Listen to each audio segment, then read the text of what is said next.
हो गया कातिल तुम एस्कोबार टकया कोई ने पिंजरे की शेर टकया। हेलो एवरीवन, আসসালামু আলাইকুম।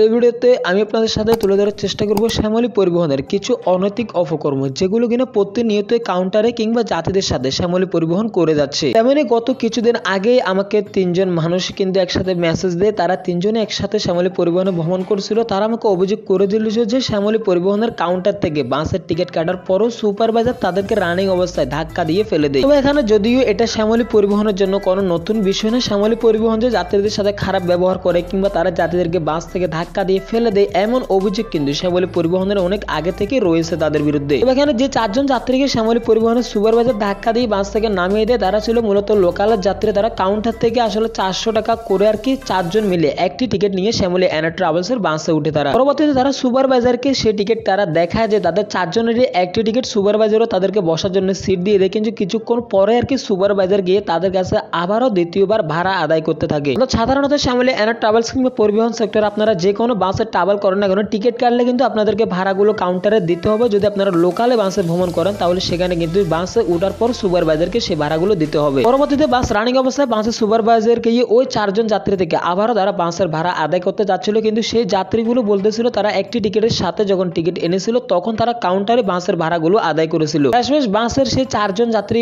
কোনো রকমে আর কি সুপারভাইজারকে বুঝাতে পারলো না যে তারা কাউন্টারে ভাড়া অলরেডি পেড করে এসেছিল। কিন্তু সুপারভাইজারের তথ্য অনুযায়ী তারা সুপারভাইজারকে আবারও ভাড়া দিতে হবে, কাউন্টারের ভাড়া নাকি সে বুঝবে না, তাকে আবার নতুন করে ভাড়া দিতে হবে। তবে এখানে আমার প্রশ্ন হচ্ছে, যেখানে যে চারজন যাত্রী একটু পয়সা সাশ্রয়ের জন্য আর কি লোকালে শ্যামলী পরিবহনের বাসগুলোতে ভ্রমণ করতে চাচ্ছিল, তাও আবার 400 টাকা করে, সেখানে যদি দ্বিতীয়বার তারা আবারও 400 টাকা করে পেড করে তাহলে 800 টাকা একজন মানুষের জন্য অনেক বেশি হাই হয়ে যায়। যদিও পরবর্তীতে সেই যাত্রীগুলোকে আদৌ কি শ্যামলী পরিবহন দ্বিতীয় কোনো কোচে করে তাদের গন্তব্যে পৌঁছে দিয়েছিল কিনা সেটিও আমার জানা নেই। তবে পার্সোনালি আমি যতটুকু জানি সেটা হচ্ছে আমি কখনো শ্যামলী পরিবহনের বাসগুলোতে ভ্রমণ করিনি। এছাড়াও যারা আমাদের এই চ্যানেলটি অনেক আগে থেকে ফলো করে আসতেছিলেন তারা হয়তো অবশ্যই জানবেন যে শ্যামলী পরিবহন সম্পর্কে আমি যখনই কথা বলি তখনই আপনাদেরকে একটা কথা বলে দিই যে এই বাসগুলোতে ভ্রমণ করার আগে অবশ্যই আপনারা যাচাই বাছাই করে তারপরে ভ্রমণ করবেন। তো এই অভিজ্ঞতা ঠিক আমি নিজে ফিল করার জন্য আর কি এবার ঈদের চট্টগ্রাম থেকে ঢাকাতে কিন্তু আমি শ্যামলী পরিবহনের একটা বাসে করে আসি। তো মূলত আমি এখানে দেখতে চেয়েছিলাম যে আসলে শ্যামলী পরিবহনের ড্রাইভার কিংবা স্টাফ তারা কেমন আচরণ করে থাকে। সো যেটা দেখে আসলে আমি ভ্রমণ করে বুঝলাম সেটা কিন্তু পুরোপুরি আমার মাইন্ডকে চেঞ্জ করে দেয়। যদিও সেই ব্লগটি আমি কিছুদিন পরে আপলোড দেবো, সেখানে আপনাদেরকে দেখাবো। এখানে বাংলাদেশের সাধারণ পাবলিকরা সেই ফিলিস্তিনের জন্য ইসরায়েলকে বয়কট করতে করতে বাংলাদেশের একটি কোম্পানি ওয়ালটন পর্যন্ত সমস্ত কিছু তারা বয়কট করলো, সেখানে কিন্তু শ্যামলী পরিবহনকে বয়কট করতেও কিন্তু তারা দ্বিতীয়বার ভাববে না। তো তাই বলে এই না যে এখানে উস্কানিমূলক কাউকে কিংবা রাজনৈতিক অথবা কাউকে ছোট বড় করে ভিডিও বানানোর মূল উদ্দেশ্য আমাদের নয়। আমাদের মূল উদ্দেশ্য হচ্ছে যেটা সত্যি সেটা আর কি সবার সামনে আনা। দেখা হবে নেক্সট